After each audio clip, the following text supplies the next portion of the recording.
Alright, let's get rolling. No, I think the lights are off. It's depressing that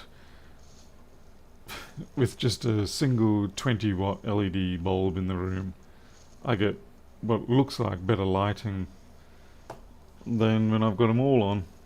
It's kind of sad. Hey there, Gavin Brown. Yeah, okay. I really do need the lighting though, so I'm blind. I can't see what I'm doing. Let's go. Activate Solar Storm. There we go.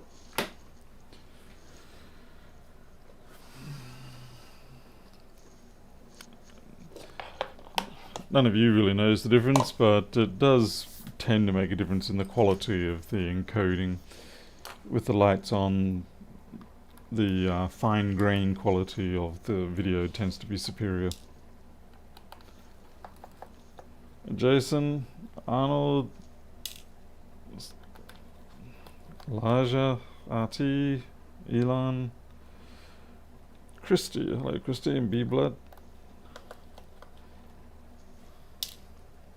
Anyway, so we haven't had a 1466 in a while, but one turned up today, so let's see what we can do. So we've got no lights, no turn on. There could be a million reasons for this. Could be anything from a dead CPU, dead PCH, shorted PP bus. There's a lot of possibilities. I don't know if the bugs are finally done, but they've certainly abated a little bit for the moment. Alright, so we've got a 165 board, and I haven't got my protective. Just give me a moment here. Nope, I forgot to pre-clean that silicon pad there.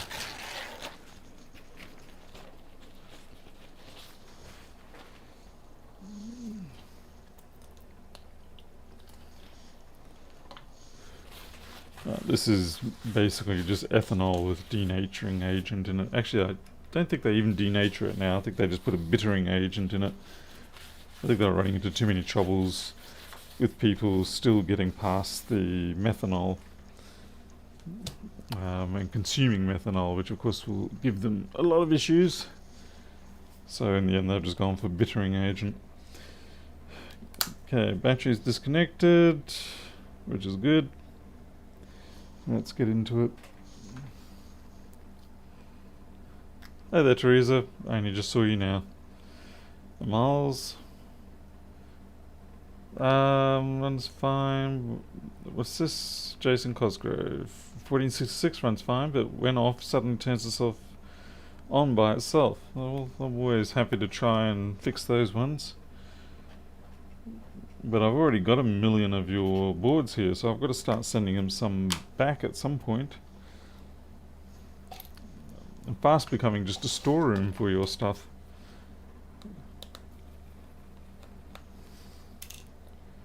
I always feel bad though keeping any of that stuff, Jason, because I mean it's technically, it's your stuff, your customers. I always have a slight sense of guilt retaining it.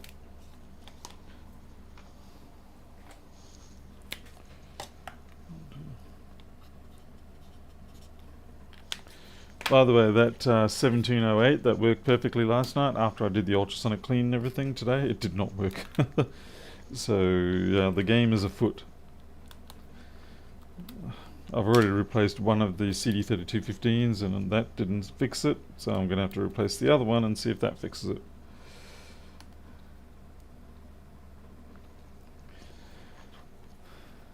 I guess I just always worry that I don't have sufficient reciprocation of the contributions, and half the time I forget what the hell some boards are. I mean, most of the time I mark them and say this came from so and so or whatever, but then every now and then, if it's a rush day or something like that, I forget to get that done on the boards before I put them into general population, and then I lose track of everything, and it's like, well, gee, here we go again. Yeah.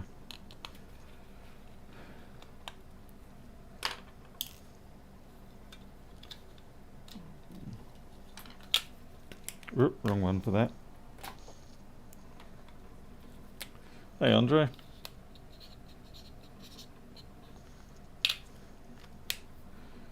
Like, I just received today 2 devices of some kind from somebody, and I have no idea what they're even for.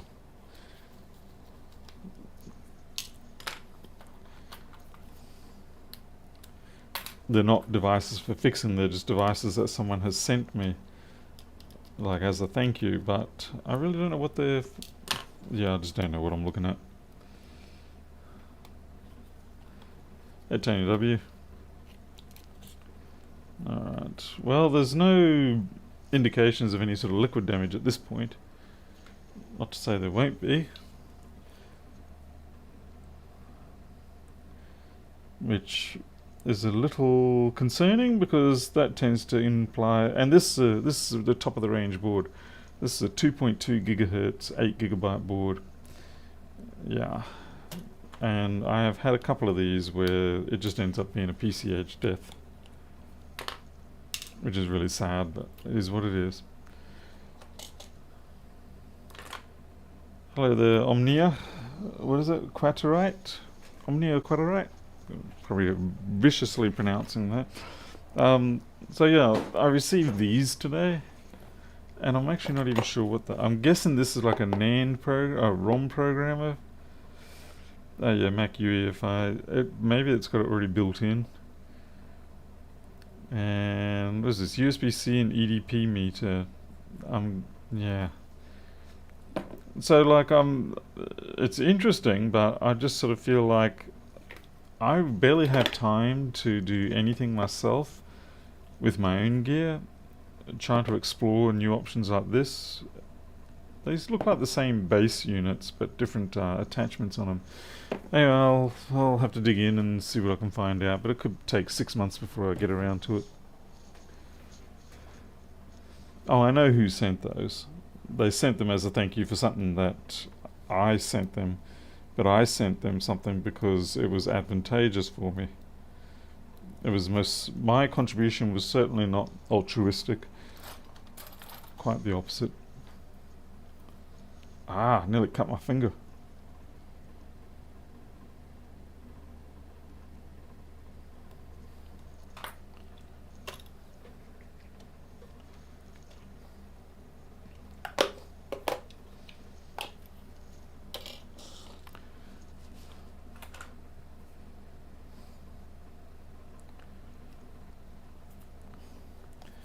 Jason, that's a likely story. I'm sure that is definitely why you're getting those new and exciting products being spammed to you. We all believe you, Jason. Okay, let's see if we've got PP bus short. No, PP bus is good and proper. Well, we don't have a PP bus short, therefore I have no idea. No, just kidding. We'll plug it into the DCM board and have a look.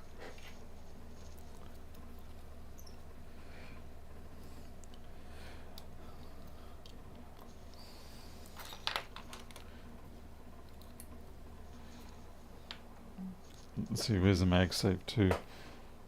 It's kind of scary, I'm barely using these MagSafe cables anymore.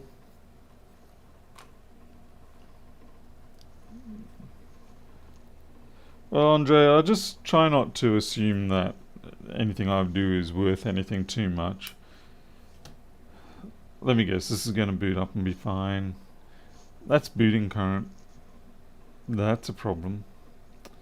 Unless, of course, I got a bad DCM board. We'll see if it blinks. If it doesn't blink, then we've probably got a dead CPU.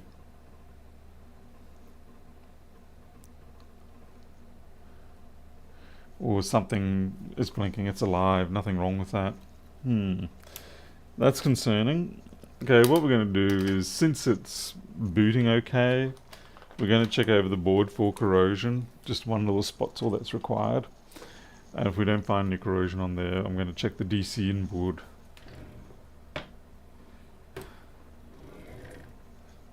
There could be a no backlight situation, that's quite possible. So we do a visual check, a bit of scum there.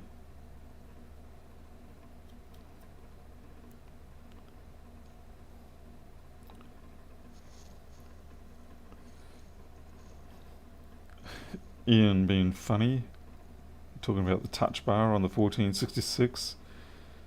Someone's a comedian. There's a lot of sort of oily residue and hair.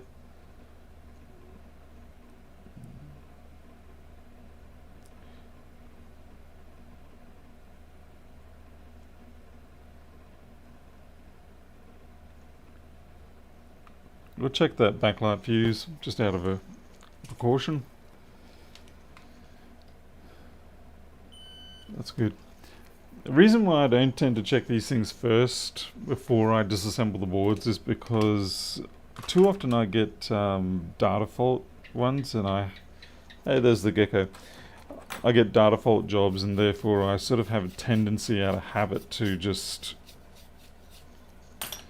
passively sort of check. Then again, I kind of violated my own rule here because I powered it up. I guess it's the habit thing of me taking the board out first to have a look.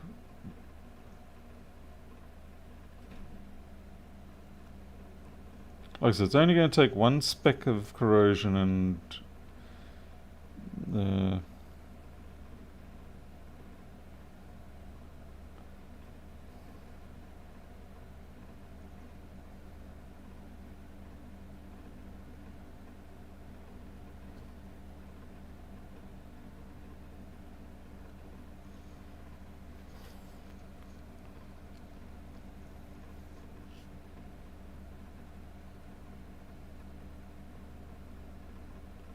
or it could be a bad battery, but then they did have it disconnected,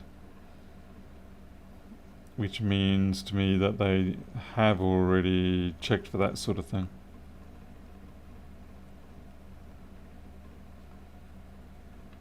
Okay, we're going to do an edge check.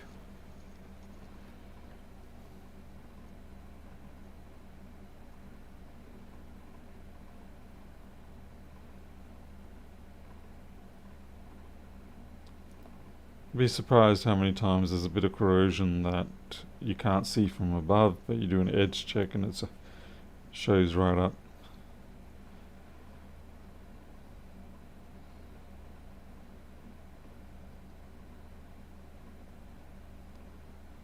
So it could be a DC inboard situation.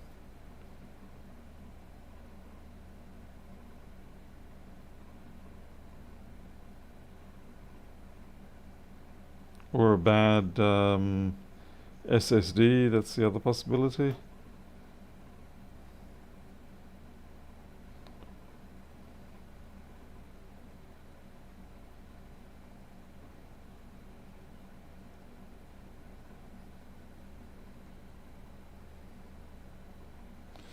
Alright. Looks like we have to go back to basics again. Check the whole chassis. Start putting the pieces back together and see where it stops. Oh, Andre, I don't think I'd quite do that. More like, yeah, just 1,000 volts should do it. Don't need to go overboard. Okay. Keyboard and trackpad can be other culprits. So yeah, we're basically starting from the board and working our way back.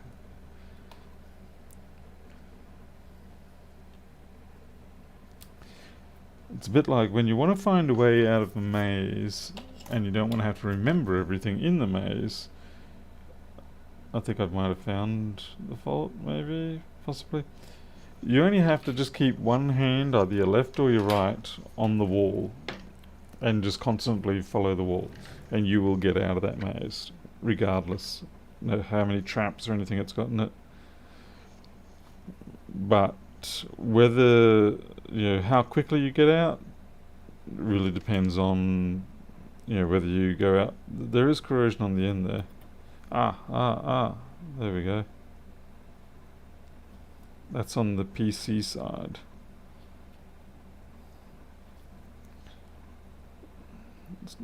Yeah, there's corrosion there and there.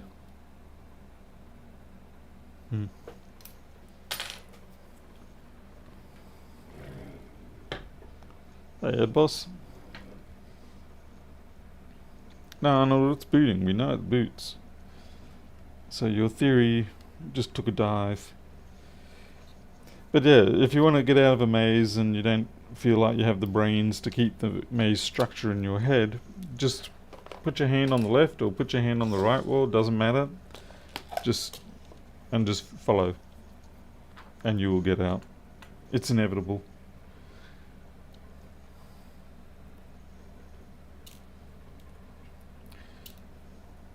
It's how we used to build maze solving robots, and the simplest thing you could do is you have the robot just follow the one wall. But the question is whether the organizers of the wall, the maze maker, whether they just wanted to be tricky and make it a left wall was quickest or right wall was quickest, depending on, because they know that most people would probably build a right hand following wall bot. Anyway, old days. Unless the maze has islands. I suppose, yeah. I suppose in that case you kind of do want to have a bit of a memory of the wall. But let's consider for normal situations. Unless you're already touching an island, you shouldn't come in contact with an island.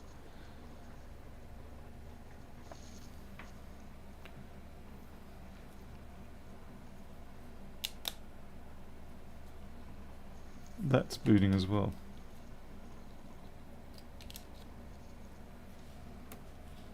Let's see if it energizes. Boot energized.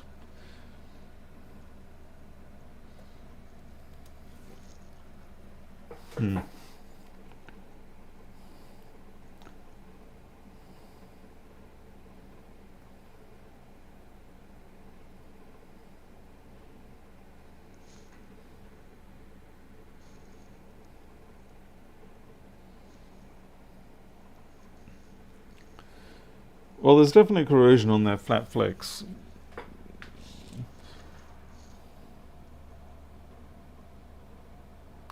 And it really could do with the battery being plugged in. We'll let it boot, shut it down, then put the battery in and see what happens.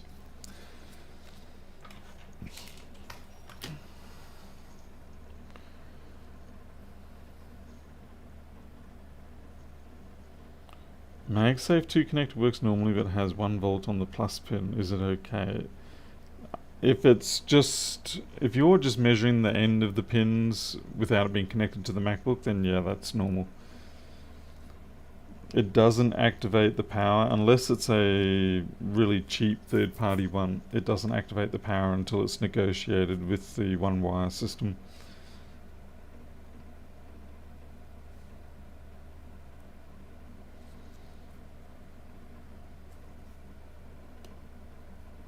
It's responding very quickly.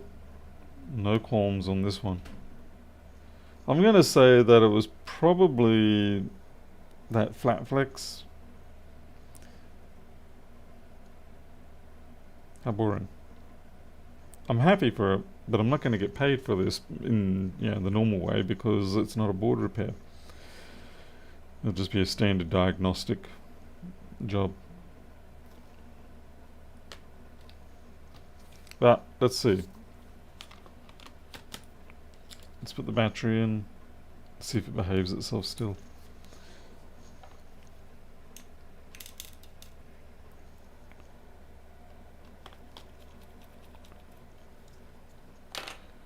Diagnostics is only worth about $60.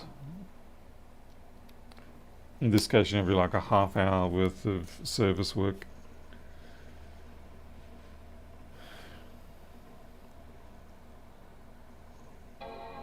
And that boot's fine too. The only thing we've got left after this is the SSD itself.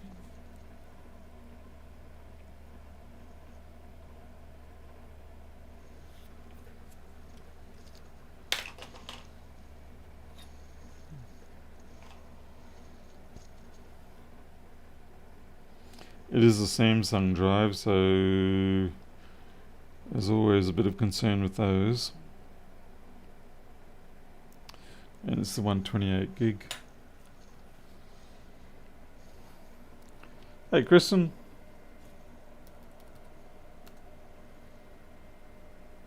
Is it charging? 3 amps? It certainly is charging.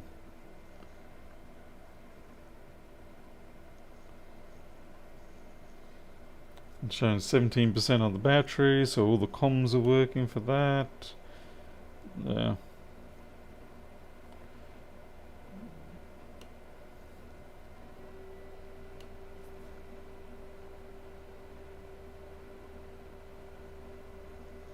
I mean, the corrosion on the flat flex could be enough to cause that sort of problem.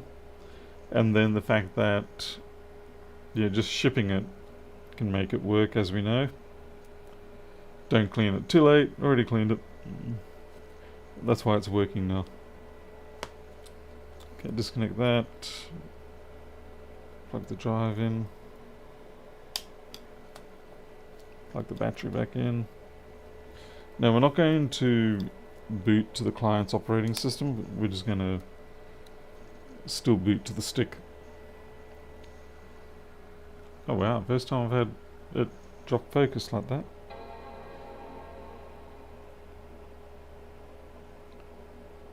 Yep, it sees the drive. Okay, I'm gonna just put that down as being a bad flat flex. I'll ask them if they want me to supply them one or whether they'll get their own.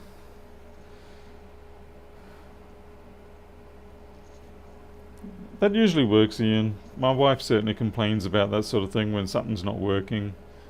And she calls me in and she's adamant about how this isn't working, rah rah rah. She doesn't rant, but yeah, she's saying it's not working, I've tried this and that, and then I turn up and it starts working.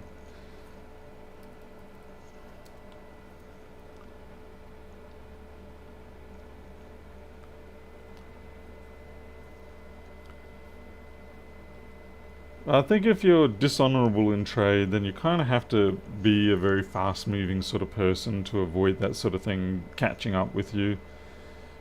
Probably easier if you're in a large, nameless type of community, like, you just you know, looking after the entire New York or something like that, and you can just rename your business every 10 seconds. Otherwise, you do need to have sort of like the minimum level of integrity. Not that I believe in the whole crime doesn't pay statement. I believe that's oversimplified and not the truth. Not that I personally choose to take that route, but at the same time, I don't choose to believe that simplified statement.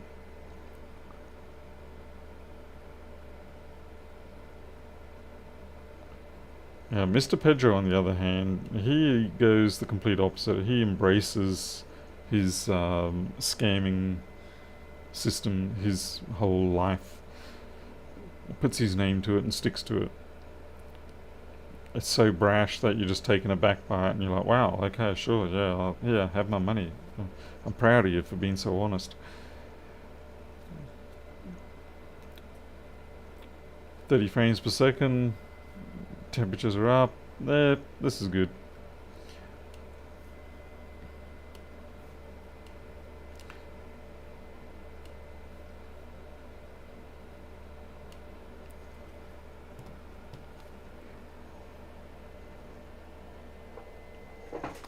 Oh well, so much for that. I guess we'll try the 1708 of Jason's 1708 that worked last night but didn't work today. It's always a bit of a terror. You put these things through an ultrasonic clean and then they come out and they don't work anymore. And you kind of don't, you want to wash them, but at the same time you kind of don't want to wash them. It is in your best interest to wash it though, because it will reveal potential issues that you haven't seen. Alright, so this is just going to go back up on the bench, sit there. And we're going to bring out the 1708 again and see if it's still misbehaving or not. Thank you, Ellison. 279 Canadian. That'd be around about 279 Australian at this point, I think.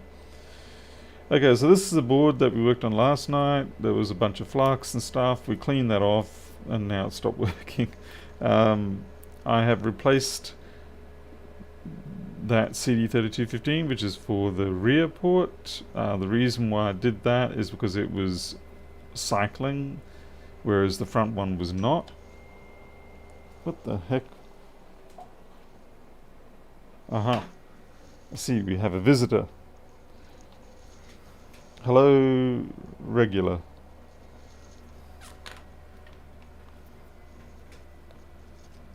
And yeah, the ultrasonic clears out the loose parts. So anyway, let's see. Okay, so you can see how it's really sketchy. It's funny, it shows up sketchier on there than it does on the LCD, because on the display for this, I only do about a sample every 3 or 4. Okay, whereas that one is now... oh no, that is unstable. Whoa. I'm starting to think, Jason... are you here, Jason? Still? I am starting to really think that this is the connector itself, which is not good, because I don't believe I have any.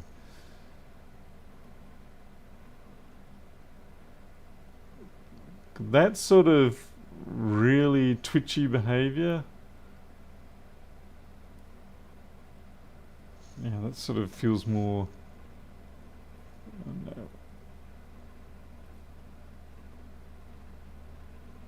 no. I'll replace the CD3217 15 just to see.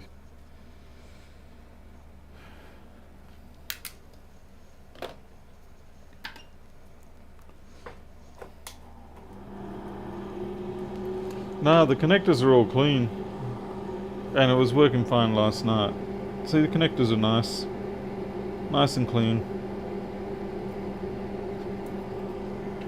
Get rid of that hair. Yeah, there's no problem with them physically, at least that I can tell. I could take the Thunderbolt cover off it and have a look.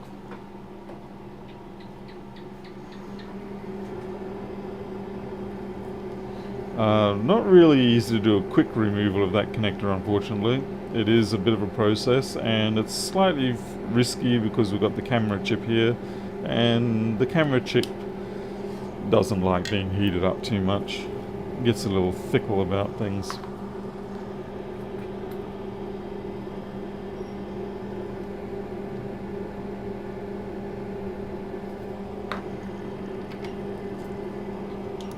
So yeah, we'll take this one off, replace it, see how it behaves, and evaluate from there.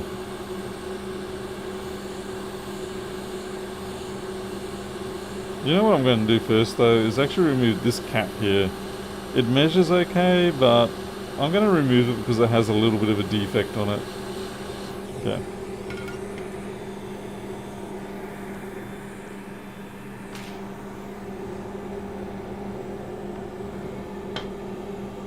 Hey there, Miles.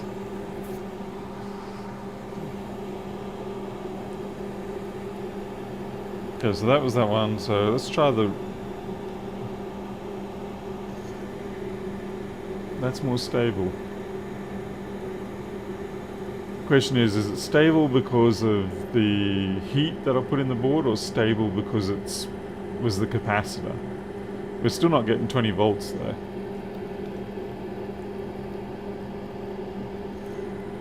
I don't know, that one's gone all cray-cray now.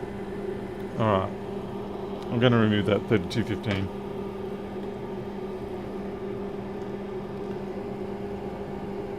Tony, sometimes it will help things with the heating. I mean, yeah, that's why we will occasionally, if we're having a particularly difficult time finding an intermittent fault, we'll go across the board with a narrow nozzle and selectively heat up areas in sort of like a grid formation to try and see if we can track down where things are wrong.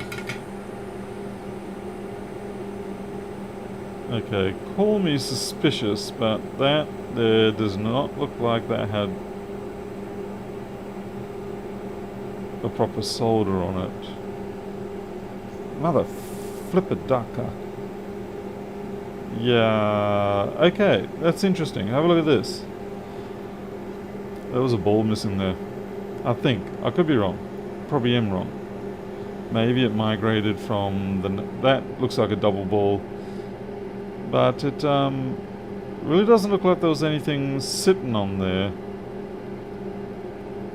And that there is its respective position. See how it doesn't look like any of the others? This is like Sesame Street. It could have just been a lucky pull. I don't know. I'm going to replace that. Which schematic tool do you prefer? Bureau of Freedom. I promote Flex Board View for my board views and schematics, and there's a very good reason I do that.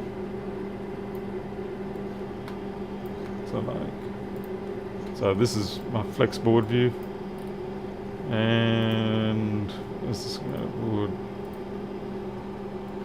and of course the schematics coupled with it.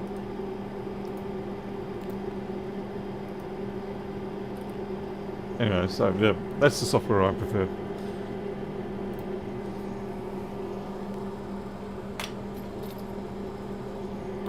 Some people think I'm biased, apparently.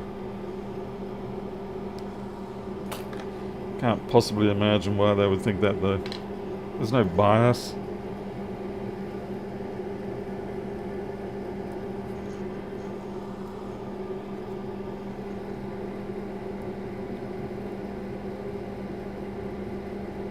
Also note that it is sold on a perpetual license. It is not a subscription license.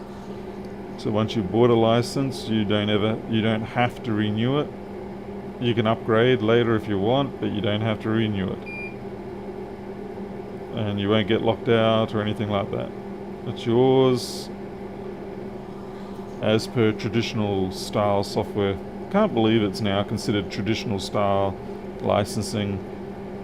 It's amazing that the industry has managed to convince everyone to go subscription based. It's quite impressive. That pad is definitely... something's amiss with it. It's really not taking...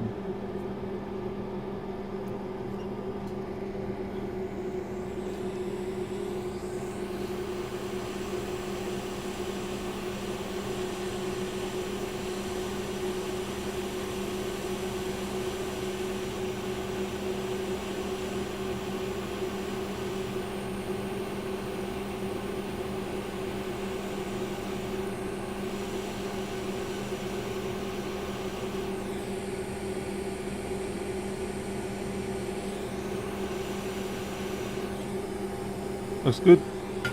Yes, I will remember to put the capacitor back, by the way.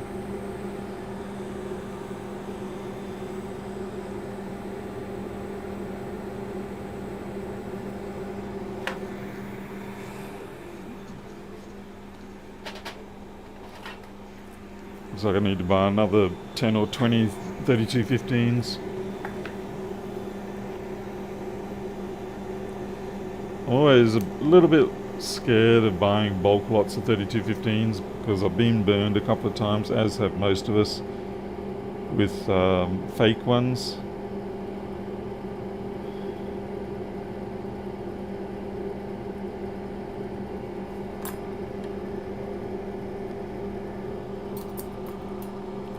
And so you don't want to buy a bunch and get a fake set. Well, there's 100 fake ones there. Not going to be able to do much with them.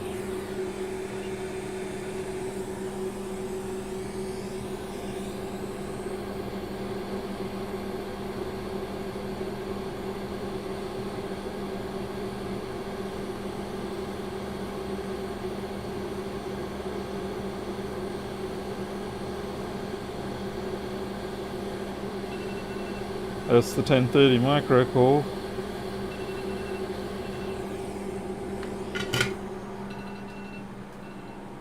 Okay, I'll just put that other cap on and then we'll go deal with micro.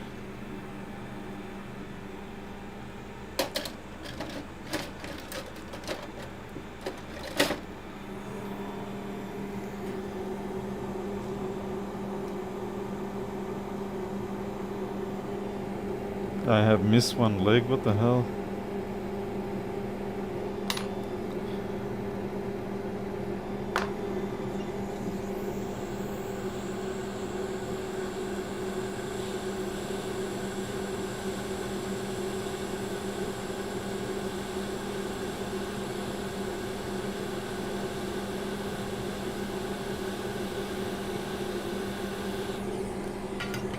Pads don't have to be perfect when you put down these chips. The balls are quite large. They can cope with a little bit of variance. Most of the time it's only a tiny amount of variance anyway. It's not like we're doing iPhone CPU jobs here. If it was an iPhone CPU job, yeah, you go all the way and make sure you absolutely 100% get those pads flat. Then again, in saying that, there's been a number of chips that I've reballed that I've gotten lucky on. Yeah, I need a smaller tip on this, so we can bring out the micro tip.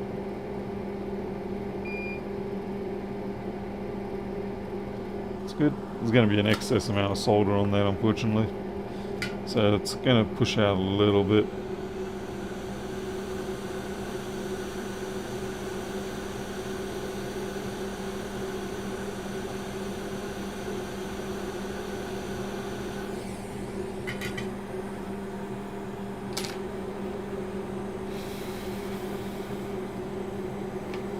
Put that into the cooling station and wait.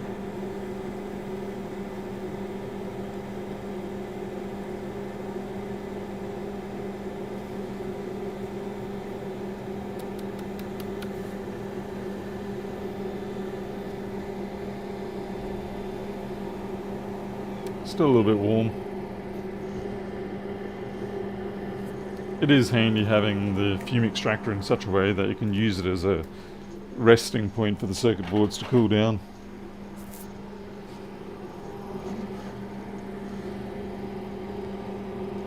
Right. So here we go now.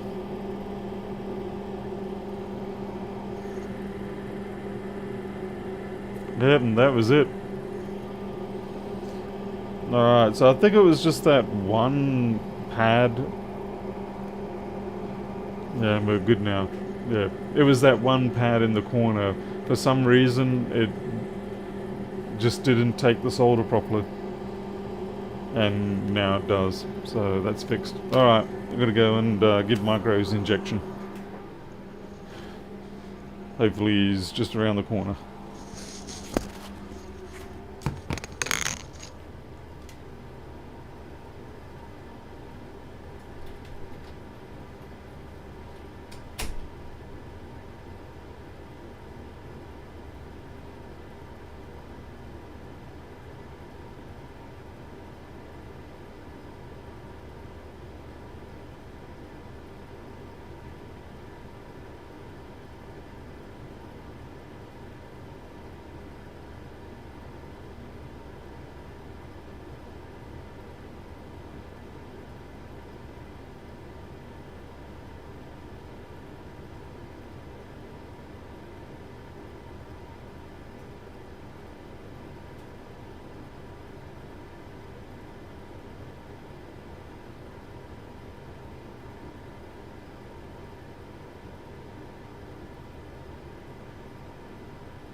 And we're back.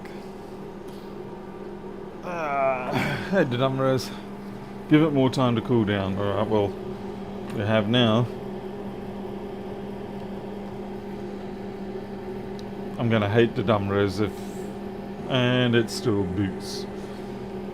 I do love how that graph up there shows me what's going on.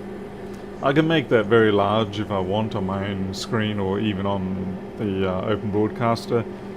But that's all we need to do there. It gives us a good idea. Hey there, Michael Tritz. Yep. Bug in the back of the head there.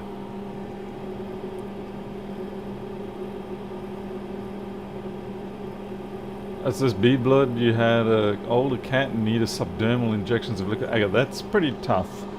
Yeah, because at least with insulin, you know, it's just a short, very small injection. But yeah, subdermal, that's a whole different ball game. A lot more work, a lot more trauma for all the parties involved. That's, yeah, definitely got my sympathies there.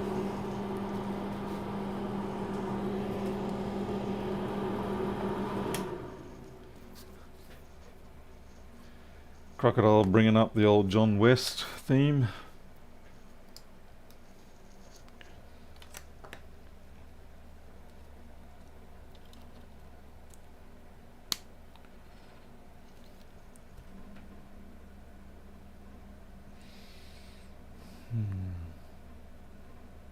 Is Jason here?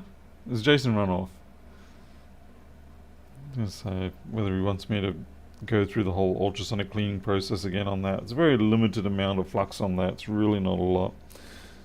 I would say that it's probably going to be okay to actually let that one roll.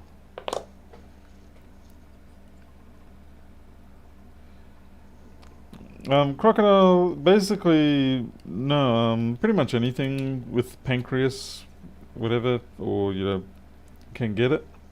Diabetes. It depends on this, why they're getting the, you know, whether you got insulin resistance or whether you've got just not producing enough insulin, which is in this case, I believe, what is happening. In Micro's case, he has stress-induced diabetes, which is, but I suspect there was other factors involved.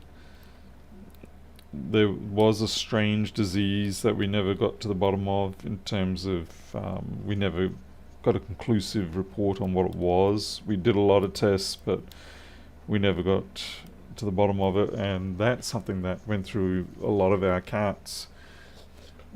And yeah, they all got sick. They all behaved differently. The post-sickness effects were different.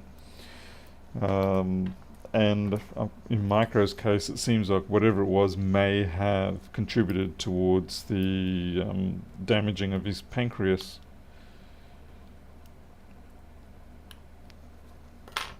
One of the cats recovered quite fine. Another one ended up with a permanent colour change of their nose. It changed. Son of a gun! It was in this box here. It's a ginger cat, and she had a sort of a soft pinky opaque colour on her nose, but then she got this disease, whatever it was that was going around, and it changed into sort of like a slightly brown translucent nose after that. So yeah, we don't know what it was. It came in from a stray, probably through the fence, but it really messed them up. They all end up being at the vet clinic, yeah, for observation and a couple of nights in.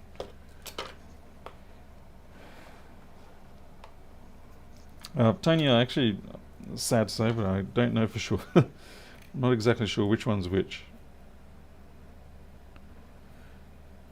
Fortunately, however, cats are quite, so far as managing diabetes, cats are actually quite easy. I mean, it's relative, but compared to, say, dogs are substantially harder to manage diabetes in. With cats, you can be very lax with them. Not that I recommend that, but you can be quite lax with them. Some cats have it for a very long time, and the owners don't even realise. They just think the cat never puts on weight or whatever, or was always a bit sickly.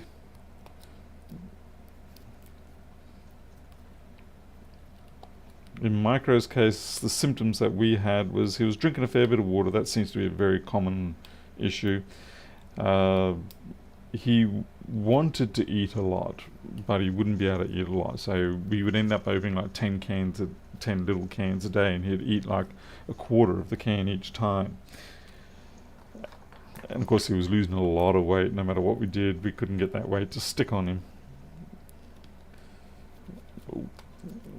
Fortunately, I was feeding him a diet at the time. Because of this weight loss, I sort of changed the diet to be more of whole food, whole quail and things like that. And that allowed, gave us the sort of the time and gave him the strength to be able to get through until we got the diagnosis. Cat AIDS is another thing. That's a very real thing, yeah. But what they caught was not feline AIDS. We did get that checked. That's one of I think it was about half a dozen different things that we checked, and it was none of those. So, like I said, we're really at a loss as to what it was. We have had a cat that did have feline AIDS. That was Halo. And we did put him down a couple of years ago.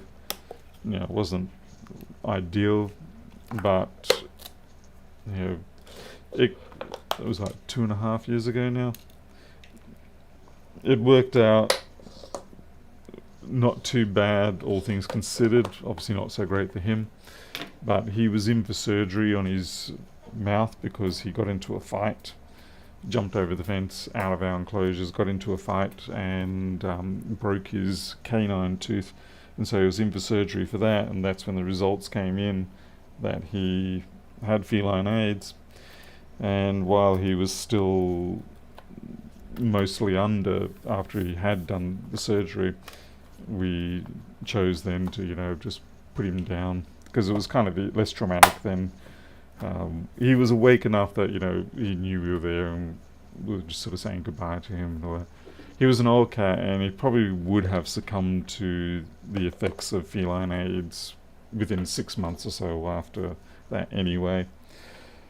But we gave him a good life. He turned up skinny as anything, just skin and bones. We fattened him up something tremendous. He lived with us for a while.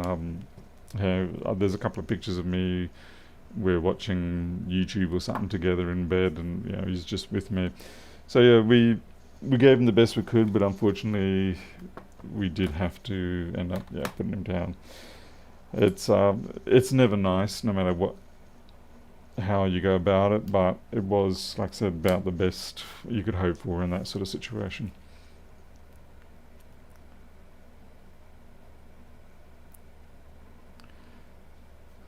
April Wave. Okay there, JD.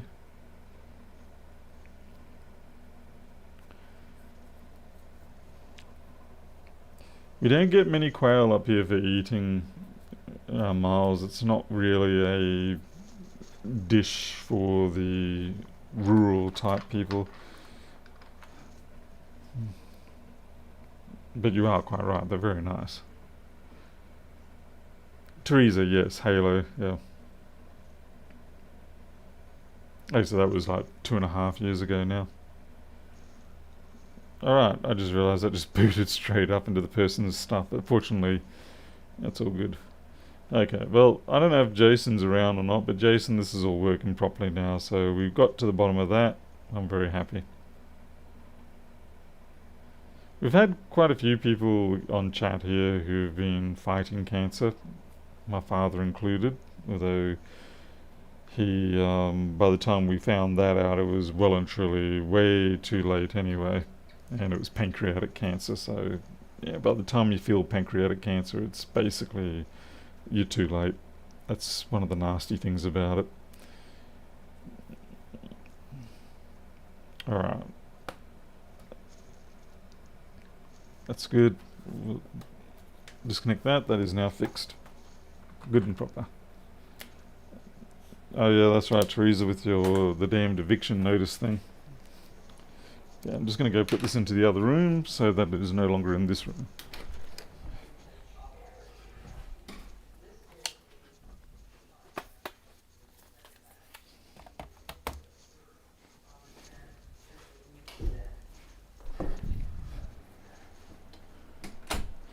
Okay, now I've got to work out what the hell to do next. Let's see. Got a 1398 with no idea what's wrong with it. Speakers with supply changing when finished. Oh, actually, I know what I've got to get done. Got to get this damn iPad logic board fixed. Pardon me. Tom George, that's got to be something that, you know, even being 10 years in remission, yeah, that's got to change you so much as a person, I think.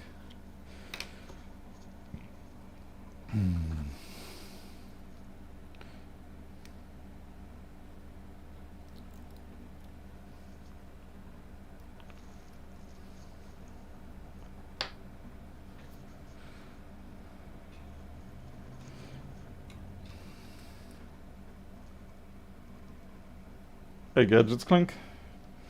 Alright, so we've got to get this off. Hopefully not create too much damage. Where's Jason Vilmer when I need him? Jason Vilmer, where are you, good sir?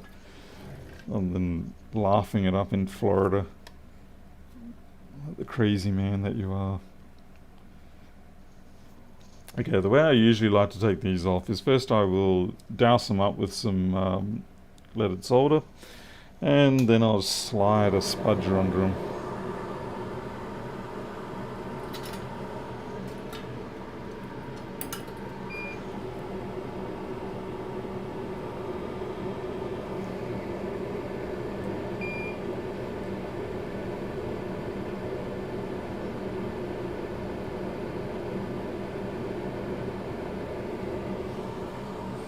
You do need to be quite careful with this. It's very easy for things to go very wrong.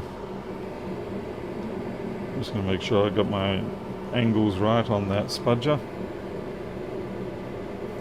Flux it up.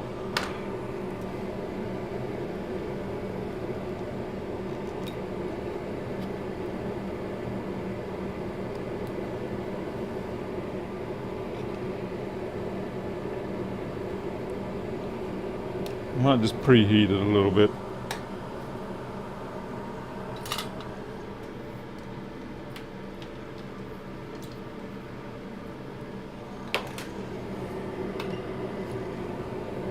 It's going to go to 250.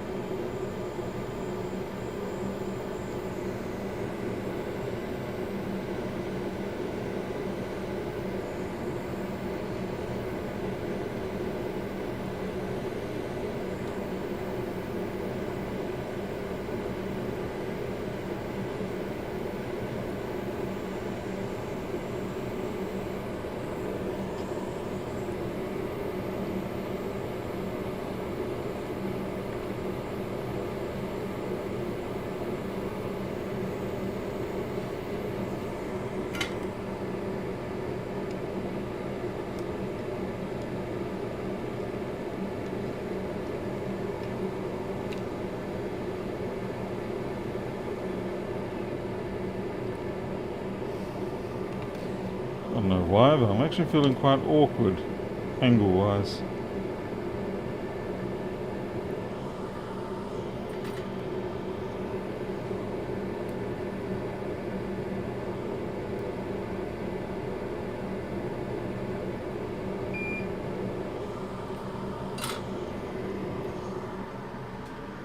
Come here, alcohol. I need your help for a second.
Jeez, that's my new spudger. It's not as good as my old one.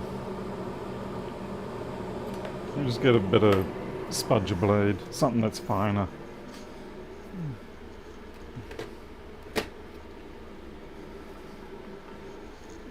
Where are you?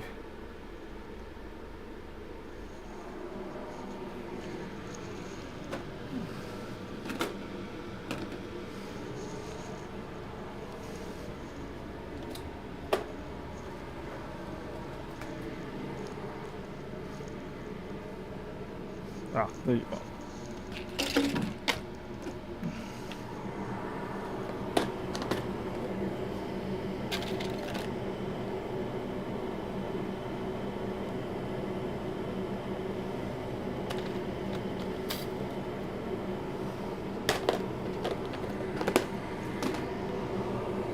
Pick and choose.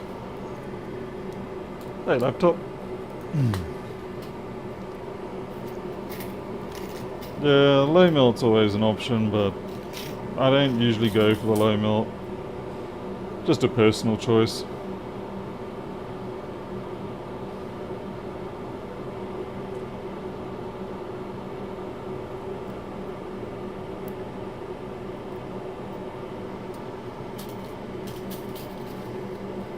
I always worry about the amount of low melt that gets left around.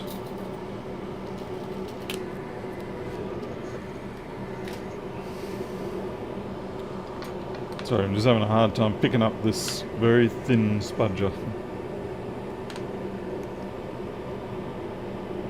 Hopefully it's going to fit into my slot. Nah, you lousy bastard, you don't. Honestly, why do they do this? Oh, there we go.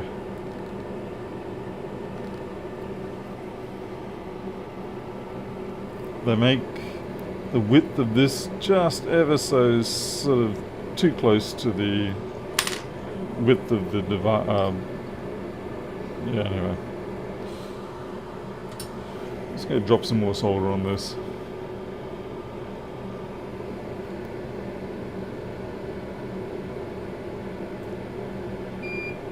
Alright.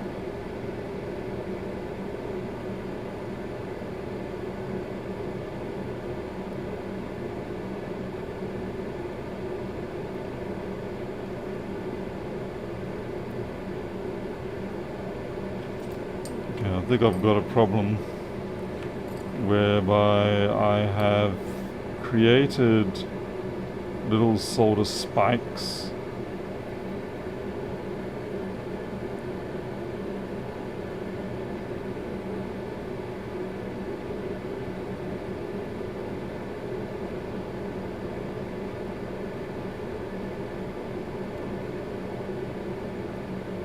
This is not going how I wanted.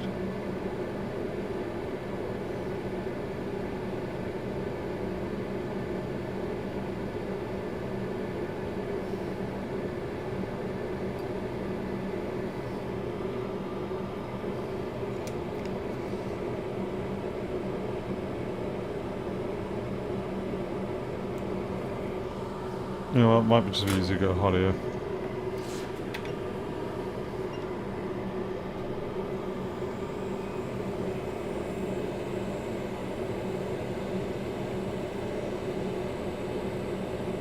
Hopefully I haven't pulled up pads.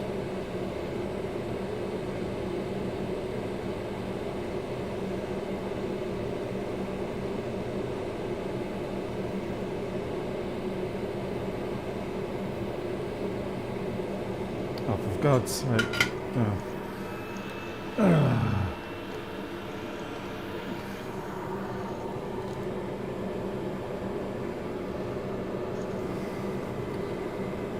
Because the board is so light, when you try to put some sort of tension on that flex, the board goes, yeah, okay, we'll come.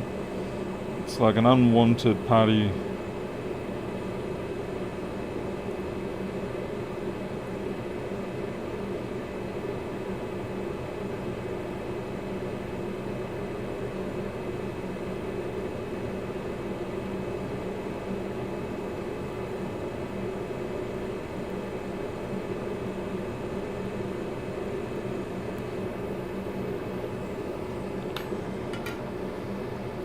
I gotta admit, that was actually a little aggressive for me. I don't normally like to push it that much. It'll work out.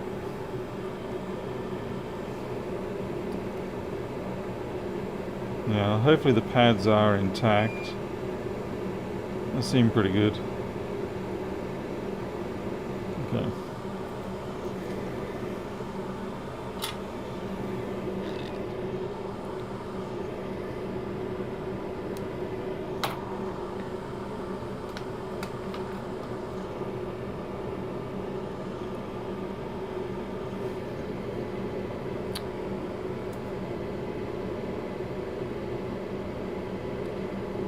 Jason, I don't know if you saw, but we fixed up the 1708.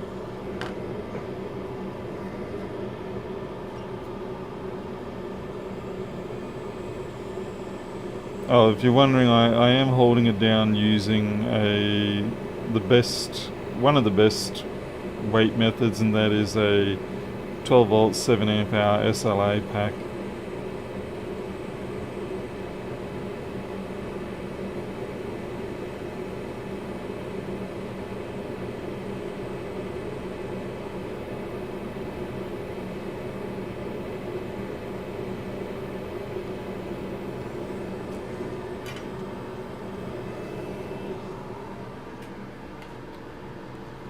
What I really need to do is make either sandbags or shot bags. Probably shot bags would be better because sandbags they do tend to leak, but shot bags are probably a better option.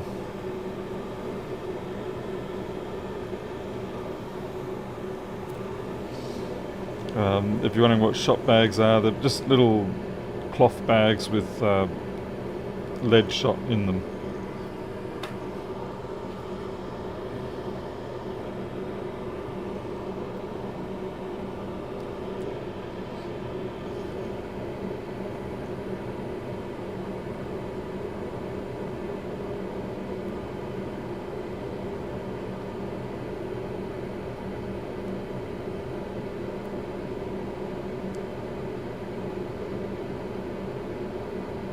Okay, that looks good. Looks like it's going to line up.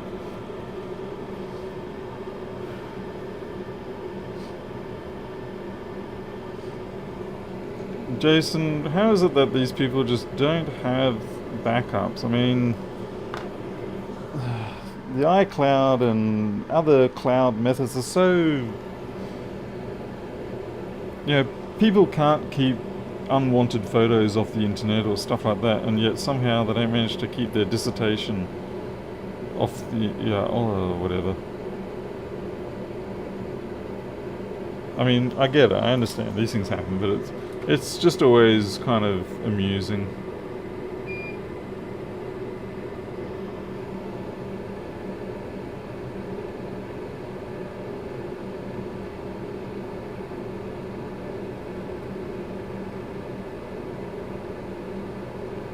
That was just a tack down, by the way. That is clearly not going to be how it's going to stay. I need a hell of a lot more flux. I'm just trying to do two things at once with one hand.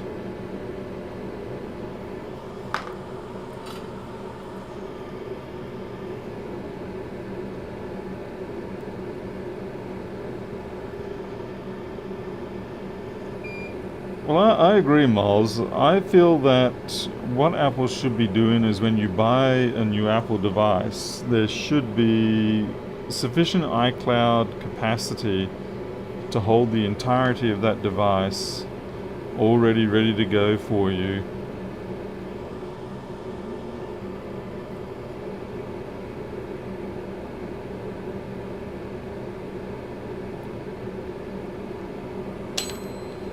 I mean, obviously the people don't care, how can I put it, they're not worried about personal information or anything like that being stolen as such, so you may as well just go ahead and...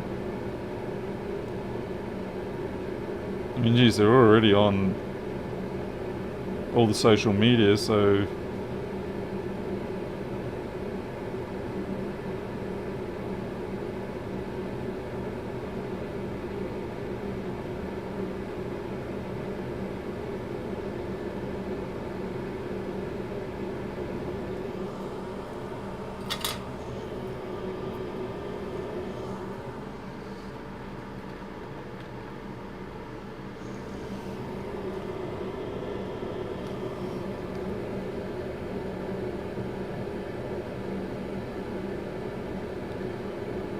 not really the best job I've done, but we'll worry about that one in there. And there's a couple of ones that are drawn towards each other. A bit more flux, do it again, a little bit.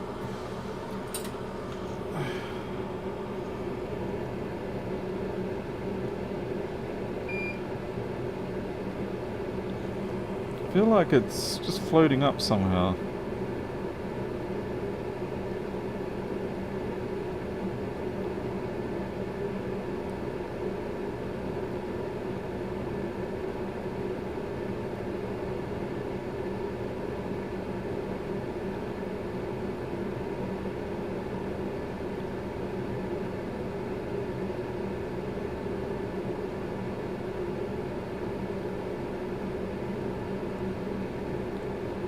I could be being paranoid here. It's quite possible that they're all perfectly well done, but I just feel paranoid.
Oh yeah. Ideal weight unit. Also can serve as a very awful right angle indicator too. Let's see if we actually... Right. See if we get any activity when we plug it in now. Whether I'm going to have to redo that. The only downside is because I don't know the cable that I just attached is an unknown quantity. I didn't supply it. It was given to me by the person.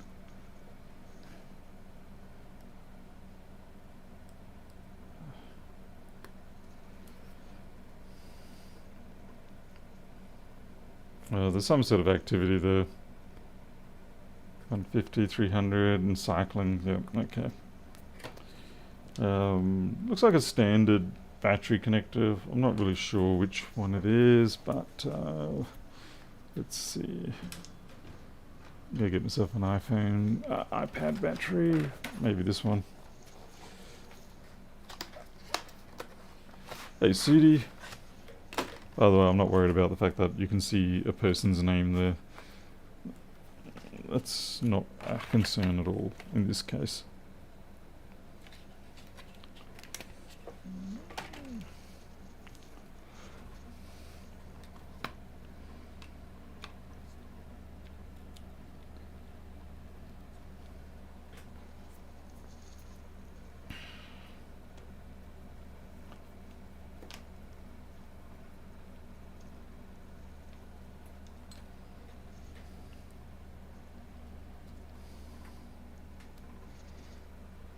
Okay, that's good. We got 1.4 amp charge rate. Now that should jump up a fair bit more. I don't know whether I just lost contact there or was... Oh no, there we go, 1.5. See if it stays good.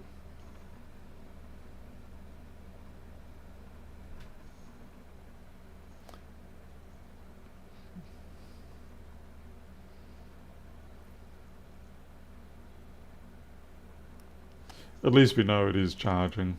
I can feel it getting warm around that contact, so I don't think I'm giving, you know, the best contacts there. Bit of resistance developing. Well, that's good. I can moderately confidently give that to the person tomorrow. and then they can put it back into their iPad. Now, I did have that little... There it is.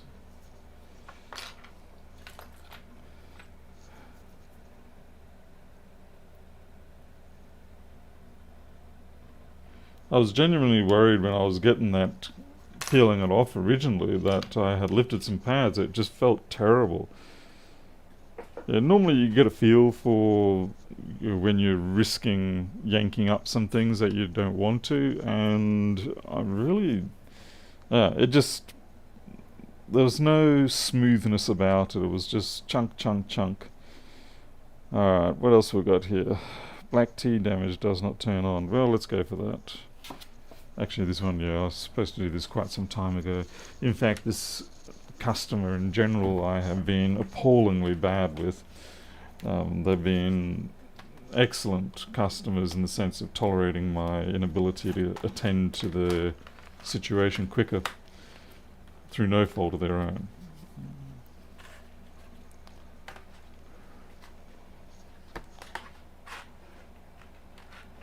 Hey Keith, well, we're just about to change it up to something new, I think. Looks like we've got I think it's an A1990, so it could be a sad death, or it could be something we fix. But the fact that it's had tea spilt into it doesn't give me the greatest of hope. Even if I do get the logic board repaired, then of course, we've got all the problems of people going, well, if I knew it was going to be the screen and everything else that needed fixed, then I wouldn't bother getting the logic board fixed. It's like, I'm sorry. It just doesn't always work out in the way I want. Not this person, they're not. I'm just talking about other situations. This person here is different. Okay, let's scan them in. Beep.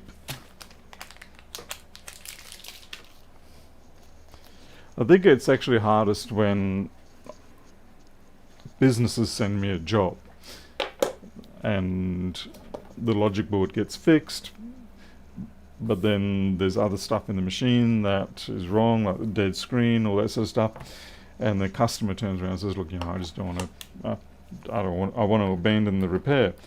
And then the business turns around to me and says, hey, the customer's abandoning the repair, so we're abandoning the repair too. And it's like, I've already fixed it. So you're going to have to pay.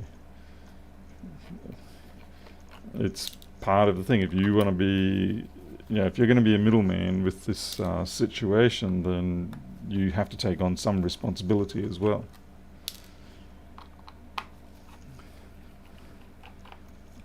Unfortunately, Crocodile, you can't always check these things until after.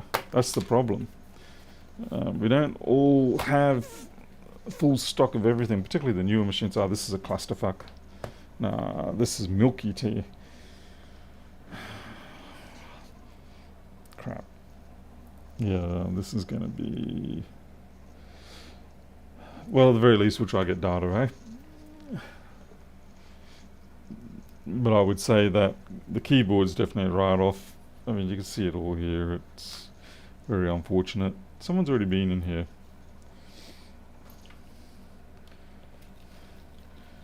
They're probably just checking on things. Fair enough. Amazingly, the SSD VREGs don't seem to be affected. At least on this side. Think happy thoughts, right.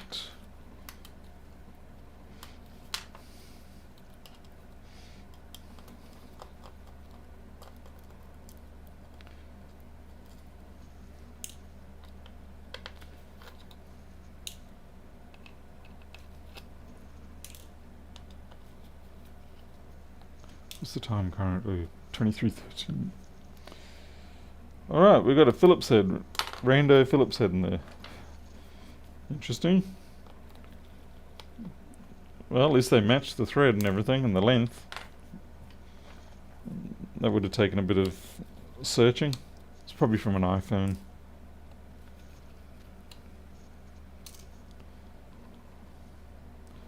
Ah, no, we've got mixed up. Okay, I'm worried that they took that screw and put it there. Please. Yeah, they did. Oh no, that's not good. The screws that go over these retainer plates for the USB-C, they're very shallow screws. They're barely 1.5 mm. Because if you go too long, then you will just run straight into the circuit board. However, I will commend, and that one there is also wrong. They appear not to have pushed it too far. So, you know, they obviously felt the tension and then backed off. That there is the screw for there. Oh god. Okay, this is going to be fun. And that one has been torqued in too hard, and now there's a very real risk of... Come on, yes, okay. Where the hell did you come from? I don't recognize that screw. And this is definitely the wrong screw here. It's another one of these ones.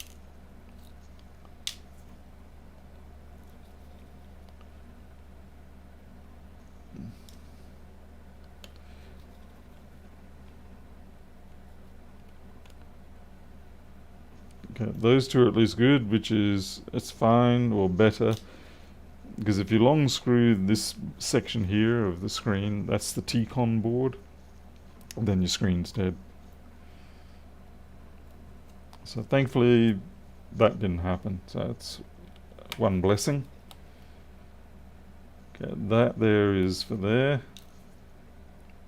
or one of them. Yep, very shallow screws, so that's for that.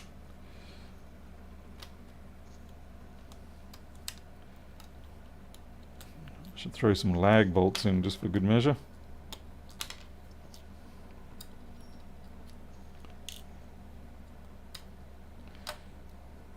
In all fairness, it's extraordinarily daunting when you first disassemble these machines with the variety of screws that they have.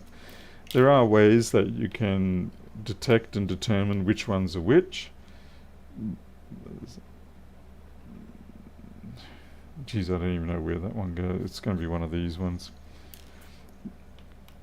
But it's something that does take time for you to cultivate. And that's why I really like using these containers, because it gives you a chance to be able to distribute the screws or place the screws in somewhere that's relatively indicative of where it belongs. Okay, it's another one of those fine long ones.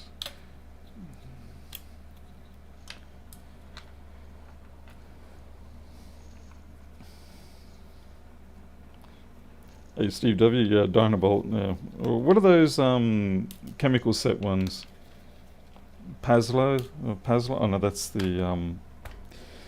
the chemical gun. What do you call it? Nail gun type thing. Anyway, let's hope for data here, eh? See what we can do.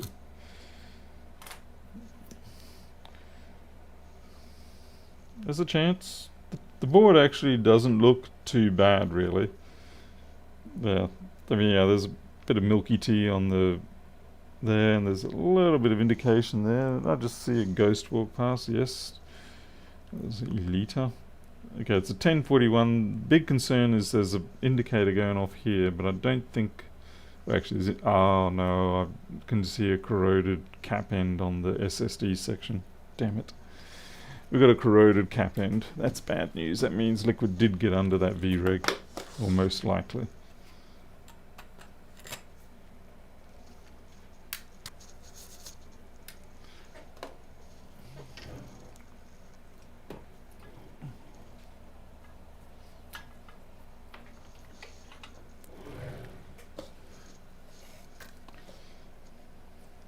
Yeah. Shows how my vision sucks. Okay, so yeah, this is all very bad news. It's unfortunately a classic scenario. So let us measure the resistance and see what we've got. Hopefully we're lucky. Hey there, Harold.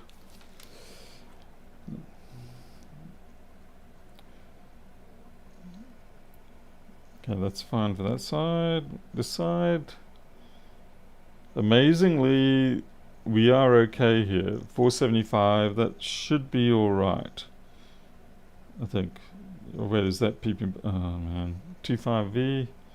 And 25V is okay too. Let's just check here.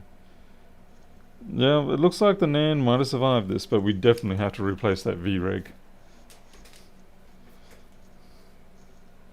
If we don't replace the VREG, if we got this up and running, it would be the end of the data as we know it.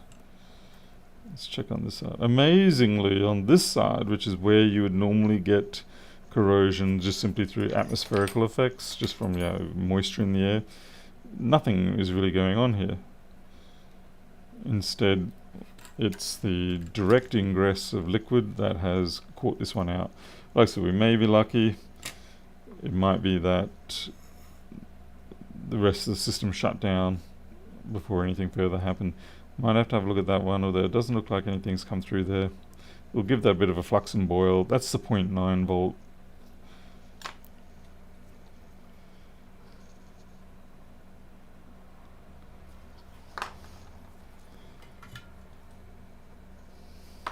Oh, Harold, you got your TPS 60. I ordered a fair bit of them last night from Mouser, but I only got the two 180s.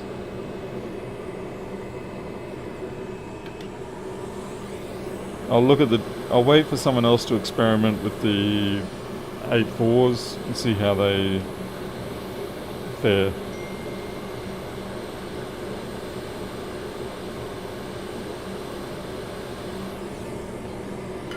Oof. Smells like a male urinary at the moment.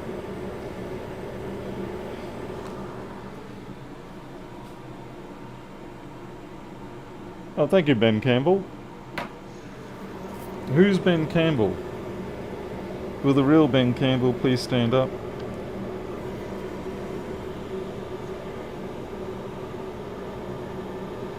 Yeah, Howard, I was reading the website last night, after you told me about it, and I saw that mention how they're saying it's, pin compatible drop-in replacement. And I want to believe me, I want to believe. But I will probably wait until such time that I have a machine where I can afford to take the risk. And it may not be necessarily, say, on the 25V reg, it might be on one of the other ones, given that they use these TPSs everywhere. Bacon Manager, you. Well, thank you, Bacon Manager, for bringing the bacon for me.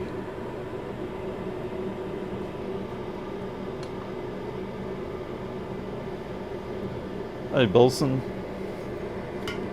I'm not being very ninja-like right now.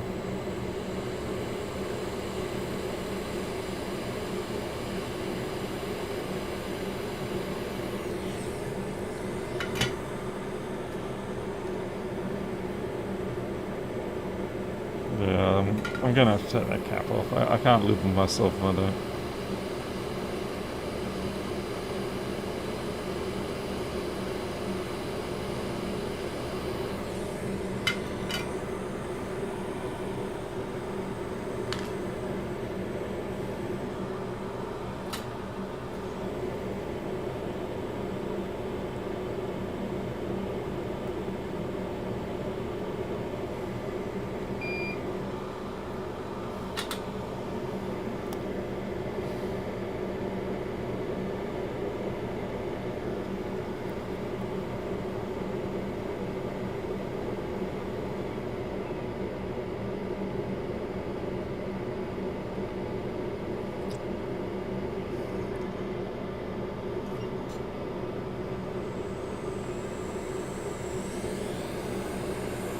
No, the solder on the inductor was not affected.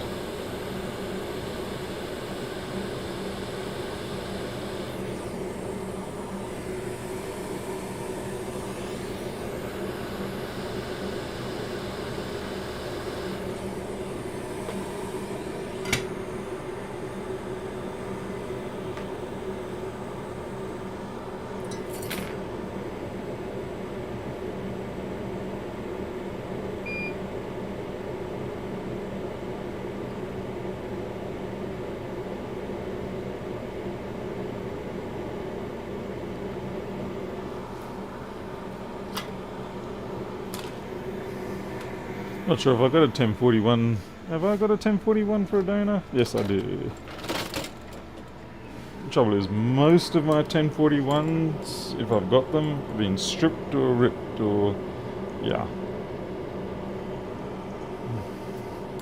About the other side.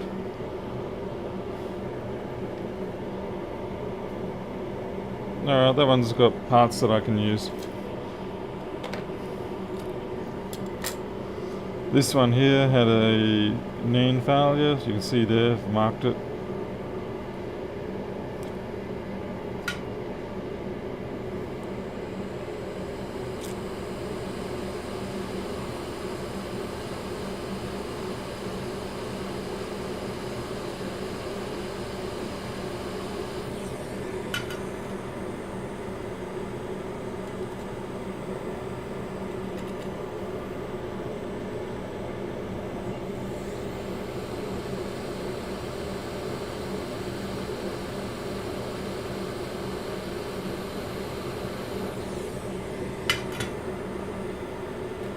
Hey there, Rilla. A little later on the stream. All the things okay on your side?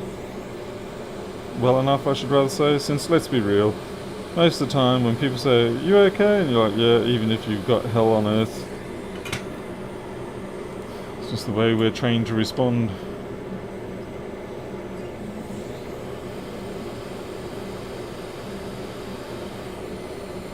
I mean, in reality, what's the other person going to do if you say, actually, no, you know, I've got a hellish life? Most of the time, there's not a lot anyone can do. If you're like, well, you know what, I actually could do with $500,000 if you got that, or even, yeah, 10,000 if you got that, with no strings attached, that'd be nice. And then that person just quickly removes you from their friend list and their cell phone. And they move house. So yeah, if you're honest about what you need, it pretty much doesn't work out.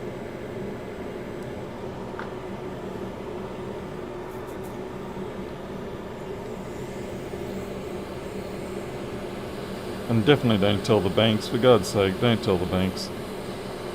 The number of times they'll try and message you and say, hey, we're here to help, we're your friend.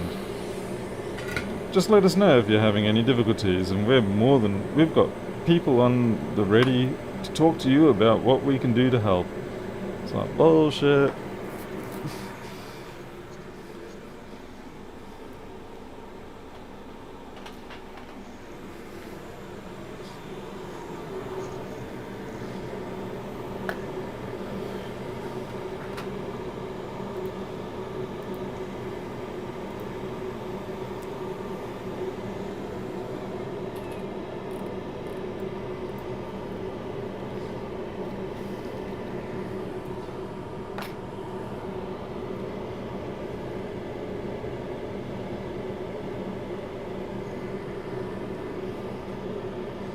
Right, now this time we'll make sure we have the orientation the correct, or whichever way you want to say it.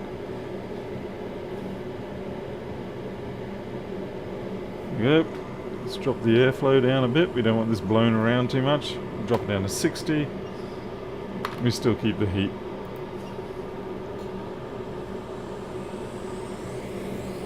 Yeah, Miles, when I was younger I fell for it. And it cost me a solid 7 years of my good life.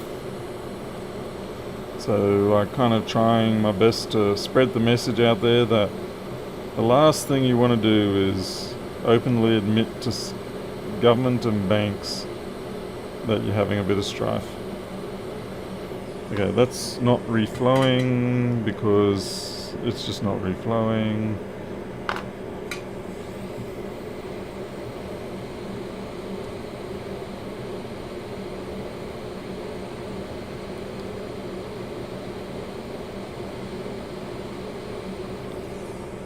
Is that reflow or what? I feel like I'm being punked here. Pretty sure that's reflowed.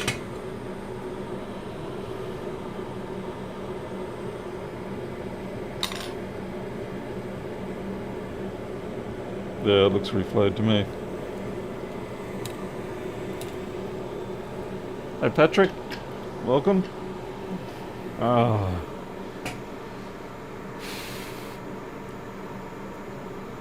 like I said, with the banks, yeah, they're just protecting their business interest, of course, and they sort of do help you. But the trouble is, through them helping you, it actually makes your life a lot worse. So what you are better off doing is just find pretty much any alternate route that you can to, if you have debts that commitments you have to pay, then to get them paid or negotiate somehow without involving the banks directly, because they will just, they'll send you a 10-page contract or something like that, and they'll say, just sign here, and then you can just pay your amounts weekly or whatever, and we'll all be good. But what they like to do is they actually like to make you feel like it's the bank that you're dealing with. But as soon as your back's turned and that contract's signed and the ink isn't even dry yet, they will hand it off to a collections agency without you knowing. They never mention that ever. And then once it's in the hands of the collection agency, you are royally screwed. So you thought you were doing the right thing by coming clean with the bank and saying, look, I just need a couple of months or whatever. And what ends up happening is that you get shafted very bad. It's not, well, you know what, it's debatable. I haven't decided yet whether it would have been actually better to declare bankruptcy or to still go ahead with the way, obviously in the end I paid everything anyway. But the damage it does to your financial reputation is nasty. And you have no idea that it's coming, because you go to the bank thinking, I want to preserve my financial integrity here. I'm just declaring a moment of, what, I want to pay, but you're going to have to just negotiate with me a little bit of time. It doesn't work out like that.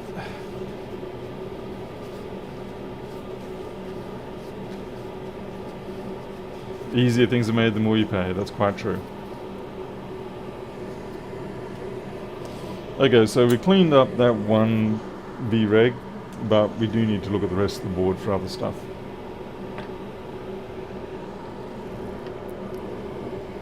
Steve W., I guess it depends on your areas, but isn't it the case that after 7 years you're effectively clean slated? I don't know. Alexa, I didn't take the bankruptcy route. Didn't want to. But I think what I'm feeling bitter about is the fact that the route that I took actually ended up taking about 10 years to sort things out, even though I'd paid out much sooner. And even to this day, it's still noted. And it's frustrating because you were actually, I was well within my means to keep paying, but I just simply wanted to be upfront about the fact that things are a little bit tight. And I'm gonna have to do some juggling. But no, as soon as they get it, oh god, the backlight's wrecked. Backlight is ruined. As soon as they get a whiff of a risk, they will throw you straight into collections. Okay, Jason, at least you know your jobs are done.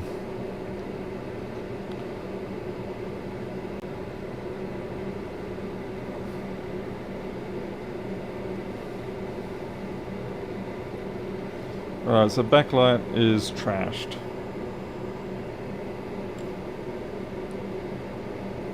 Very trashed. That's pretty much going to just have to be a bit of a sweep. Then again, maybe it still functions, just barely.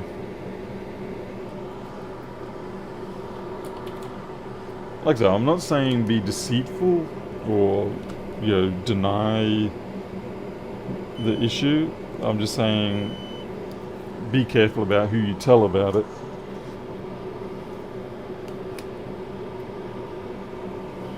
And certainly do not believe the little smiley face crap where they say, we're here to help. It's like, no, you're not. Well, that's not true, actually. They're there to help, but they're there to help themselves. And like I said, I get it. They're a business. their business is money, you expect them to behave like that. Just don't be naive like I was and thinking that they would give you a hug and say, it's okay, we understand. Well, they do understand, so we understand. We'll let you talk to the collection agency. And then you're like, wait, what the fuck? It's too late. What was annoying though is I didn't find out until about, I think 12 months later, because I got a letter from the agency saying, can you please stop sending money to the Commonwealth Bank and instead send it to us directly? And I'm like, well, that's what I negotiated with the bank. Why am I going to listen to people like you whom I've never heard of? Anyway, fun and games.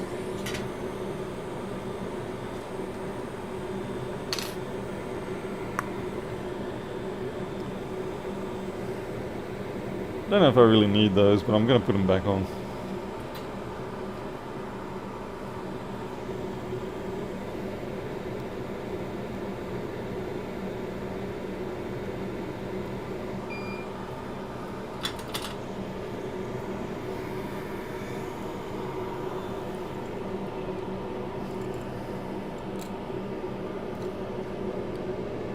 See, now that's what a healthy backlight circuit looks like.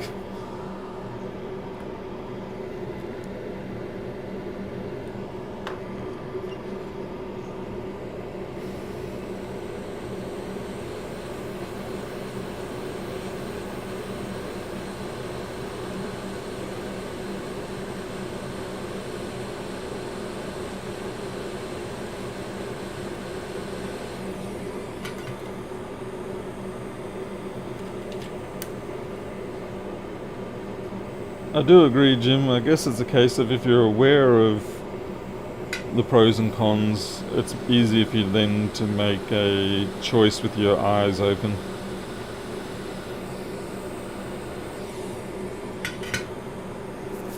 And like I said, I'm not saying hide and pretend that, I'm not saying be deceitful. I'm just saying try all your other options first.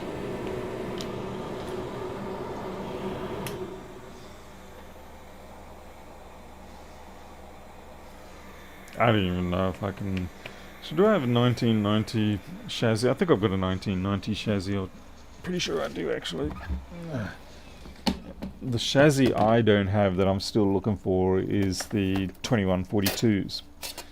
2142, of course, is the one that has the dreaded 820 1700 board in it, which has the same issues as this with regards to the VREG circuitry, but the 1700 board knocks it up a notch by the fact that it has like so many flippin' flexes that connect to the logic board.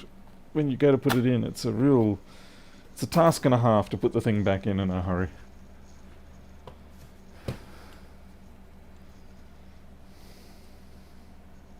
Damn, that's still quite hot. I'm just going to put it in the cooler.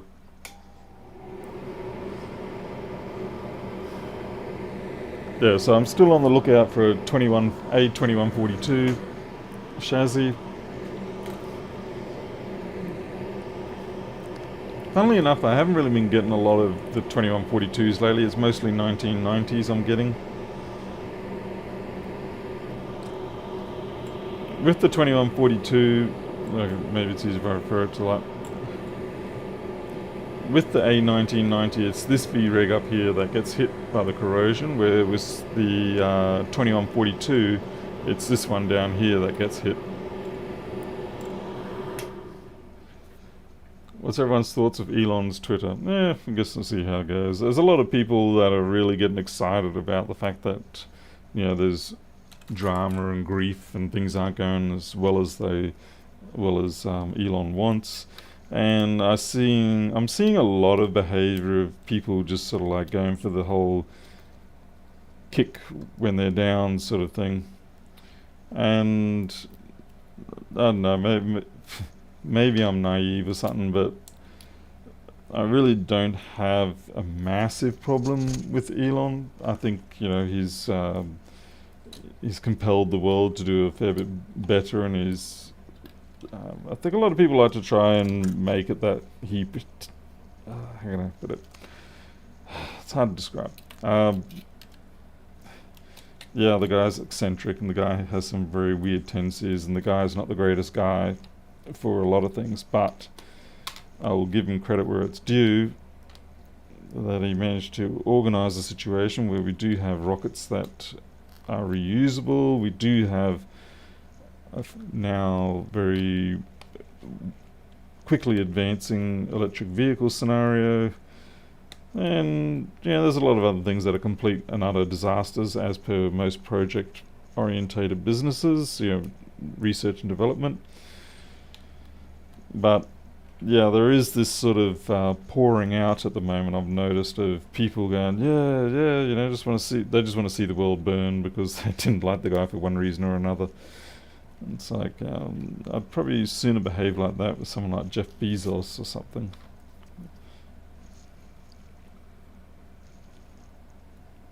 I mean, Twitter's turned into an absolute disaster, and whether it survives or not, who knows? Is that 44 billion down the drain? That's for Elon to sit on. But I'm not really much into attacking the guy myself. Like I said, he has its eccentricities, and he really has some weird views on some things relative to what I feel. But then again, I think most people who attain that sort of wealth and penetration into society usually are that kind of person. Not to saying that it's excusable, I'm just saying the fact that it's pretty normal, but people are panning out, really going for the kicks while he's down sort of thing, says a lot to me about the people more than it does about Elon. Okay, so we're stuck at... Yeah, this is not looking healthy. On the upside, it is not doing a 250 and then restart, 250 restart type business, which is good.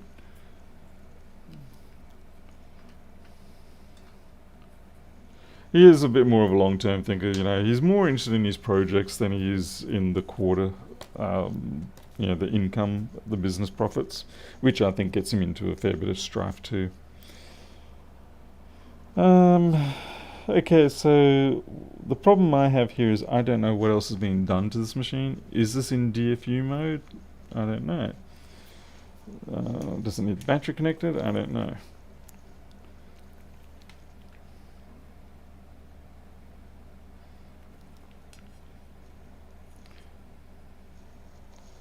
Yeah, maybe 73 ohms.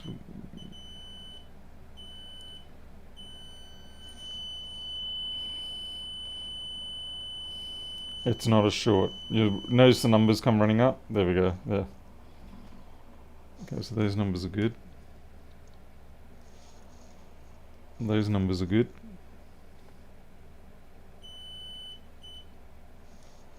And those numbers are good. So the nans are all good. It's starting to feel like maybe T2 has been taken out. I'll connect the battery, but those sort of numbers that we were seeing there, they kind of tell me that the T2 has decided to take a walk.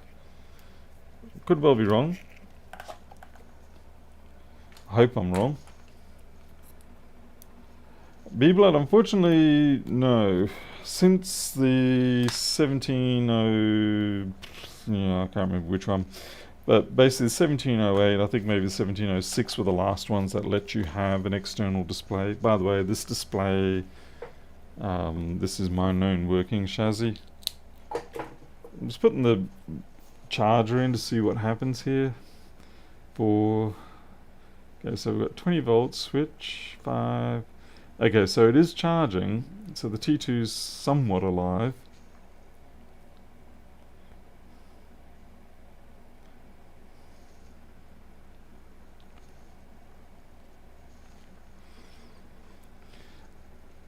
Yeah, it's a real pain, but yeah, Apple took away the ability to connect to an external display until it's approved, like until you explicitly go in and activate that capacity. And most of the time, you don't think to activate it until after the fact. Let's see. We've got trackpad. We don't have cap locks. Goddamn dreaded no cap lock crap.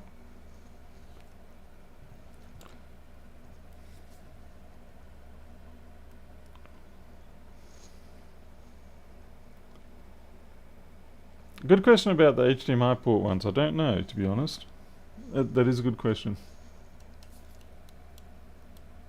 Did I just hear noises?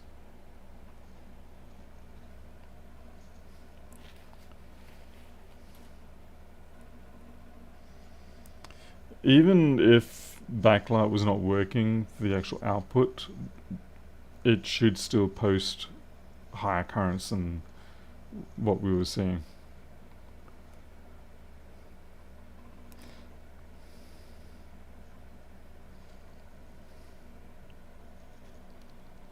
And see, the other thing is if I hold down the option key and I start pressing the cap locks, if it is sort of not displaying anything but it's going into the whole boot option mode, the cap locks should fire off.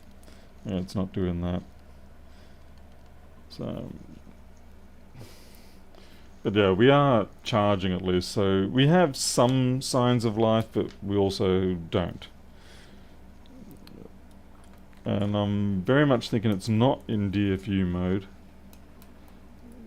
Yeah, the current's increasing because it's progressively putting charge into the battery. It's ramping up the battery. So it starts out first just checking with the battery, like, hey, can you take 100 milliamp? And the battery's like, yeah, we're good with that. And then it says, can you take 200? Yeah, we're good with that, and so on and so forth. Until, of course, it gets to the plateau point where you switch over from constant current type mode to constant voltage mode with these lithiums.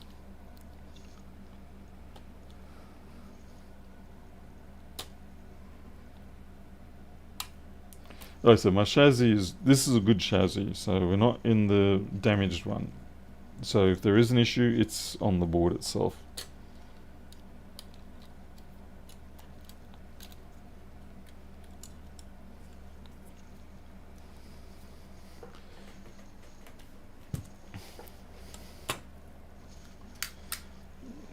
I really wish that it had been that a USB-C in the form of the lightning connector had been done, like the one that the current iPhones use.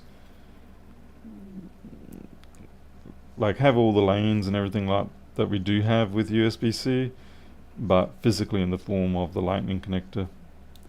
Perhaps a little wider or whatever to accommodate the extra pins, but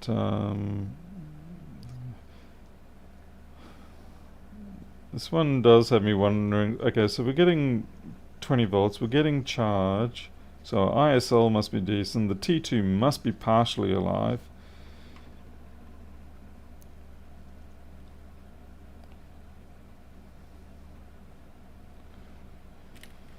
Let's see if the PMIC's showing anything nasty. Hey, Tradie Trev. How's things been on your side? We got... Okay, just making sure that the beep was working.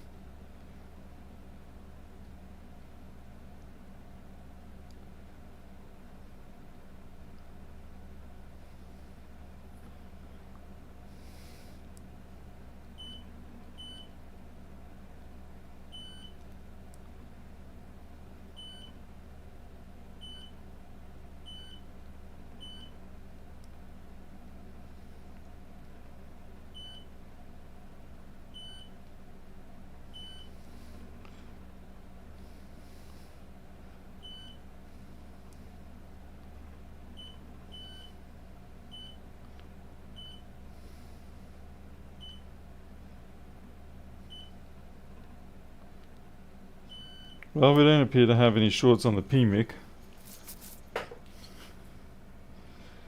Yeah, Crocodile, funnily enough, I was always wanting them to bring the MagSafe back, but I've got to be honest and say that I'm actually now thinking USB-C only was kind of starting to work out. I think maybe they just jumped on a little bit too soon, and then they got fatigued by everybody complaining. I don't know. Okay, so we got some corrosion here. I wonder if one of the speaker output chips is cactus. Very common for the speaker output section to be. That's just charge in the circuit. That's not actually a short. See if I reverse it, it doesn't come up. There, see. It's a common trap.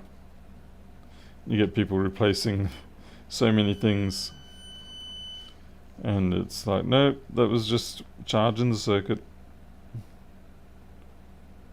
Oh crap! Yeah, nice. Scratch the circuit board, Paul. Good job.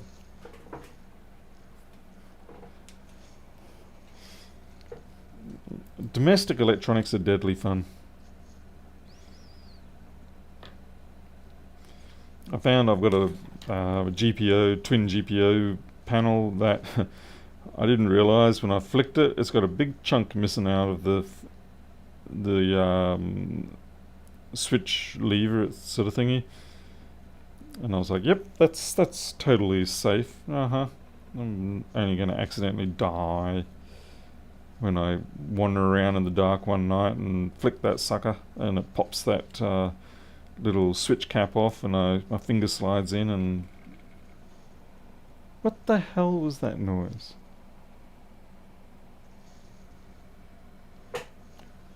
Strange noises.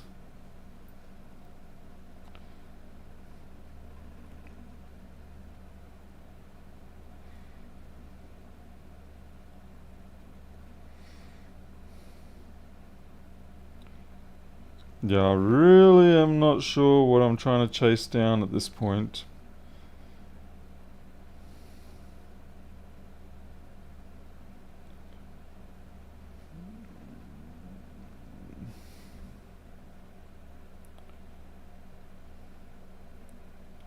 Interesting, they've tried to take this off.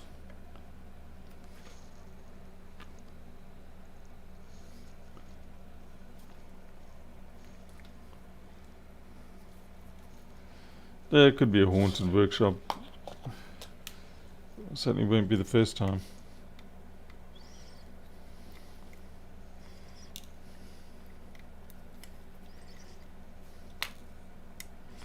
Or maybe I'm the one haunting it.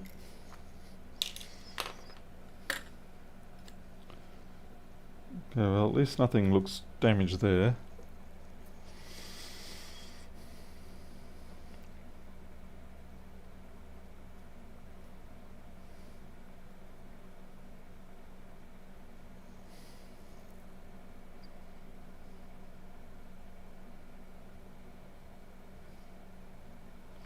Miles, thank you. Thank you for reminding me about that, the USB-C damage. Yes. I can't remember which ones it was.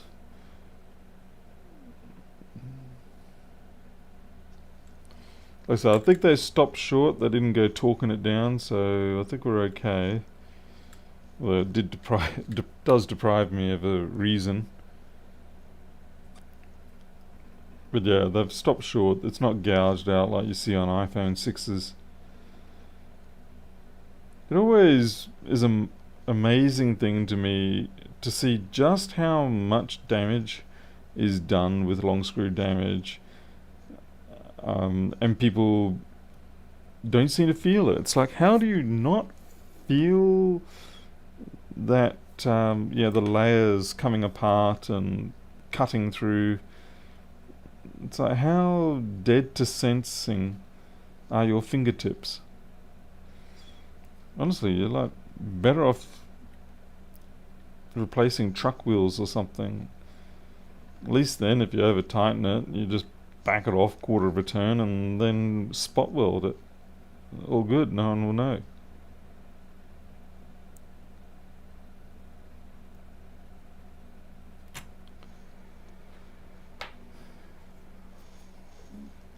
AC guys always get the Gecko destroying board. Oh yeah, yeah. I get a few of them. I also get the lightning struck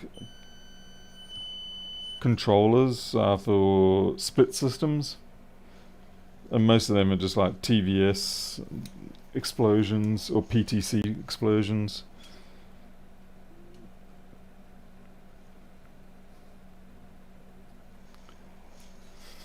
It's always fun though because you never have the schematics of board views, and you've got to find out where the part went.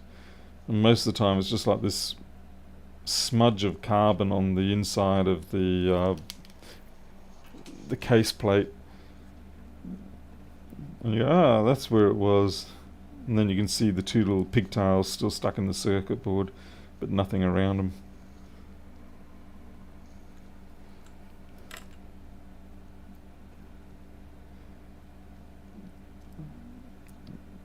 I get a couple of those each year, whenever storm season hits. Most of the air conditioner sparkies here, they just sort of tend to carry a couple of spare boards, swap it out, and then send it over, and I fix them up.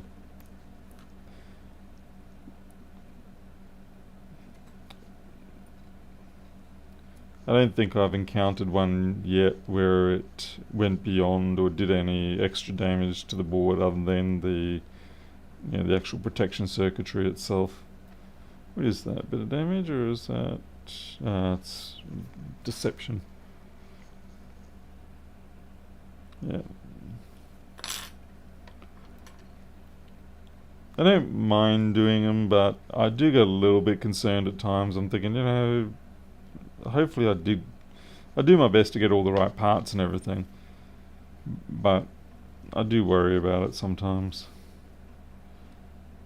Okay, so we've got a little bit of activity here that looks strange. I'm not sure what to think of that, and also up here. Okay, that's fine, that was just a bit of junk. But that resistor, I can't decide whether I'm making up crap, because if I start looking at other resistors, they kind of also have similar looks.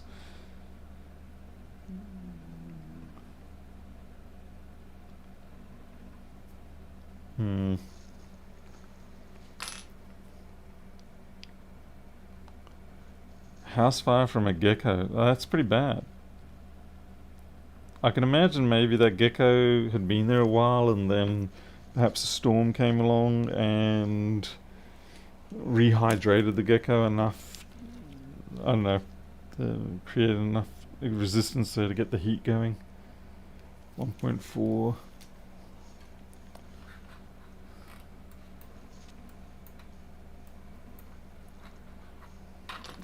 It's past midnight, isn't it? Oh, it's almost midnight, so I'm almost about to kick it off.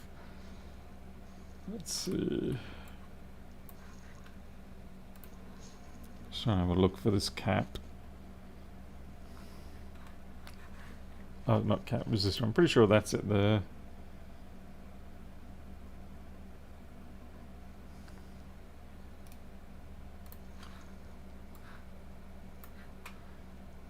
One V8 SO GPU, so it should be 10K. Miles, it was taking about 70 milliamp. 20 volts, 70 milliamp. It didn't have any real hesitation getting into 20 volt either. It was like, yep, we're ready to go. There's just a bit of junk there, and oh right, no, that's just a fairy wing. Okay, I think that's fine. That's fine.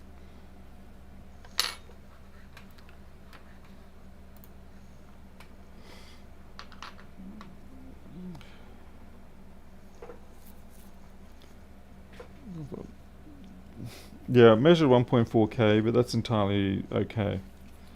Because remember, you're measuring the parallel resistance as well. So anything else on that rail is going to bring down that resistance. Where it is a problem is if it's greater than what you... like if you've got a 10K resistor and the circuit measures, and you measure it and it comes out at say 20K, then you know you've got a problem. Because resistance can always go down on a net, but it should not go up. I might wipe that backlight circuitry. Yeah, so it won't have a backlight, but at least we might be able to get boot current.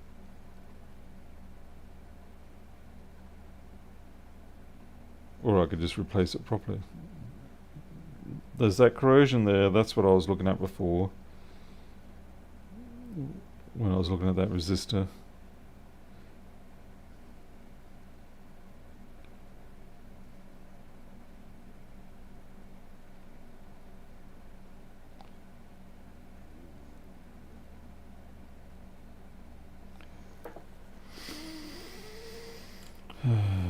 Boy.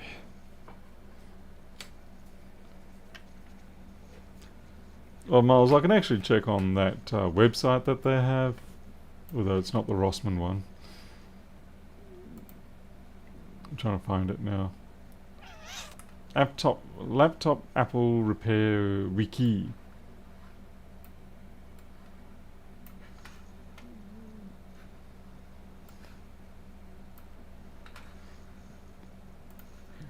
It's like this. Yeah, what have we got going on here? Oh, it's my mother. What is my mother doing messaging me at midnight? Hello, Mum. Full stop. I'm just doing a live stream recording on YouTube at the moment. Full stop.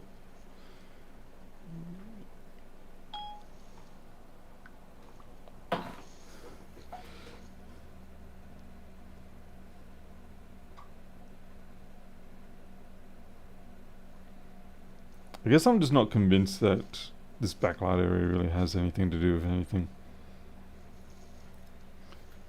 Yeah, we're not even getting to the state where a backlight.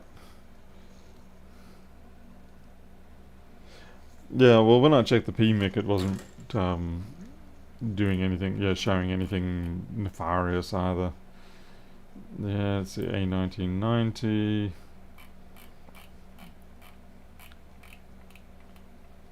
Yeah. No. Yeah, so there's nothing really in here giving me, and it's not something I've personally seen that I can think of that I've been able to fix at this current. Hey, Greg. But I have a feeling it's probably some corroded resistor somewhere. Maybe I should just throw this in the ultrasonic cleaner. It could be one of those scenarios. As much as I don't like to fall back onto that.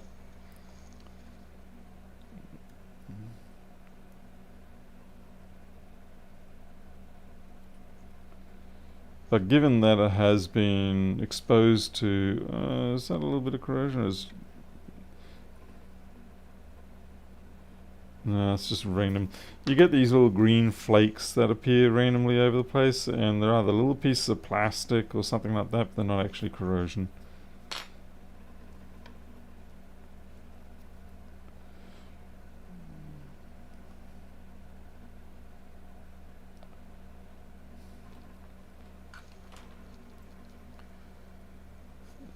Jason, I thought you were going to head to sleep. That's a glossy looking resistor, isn't it? And what do you know, it's glitter. Yep, piece of glitter.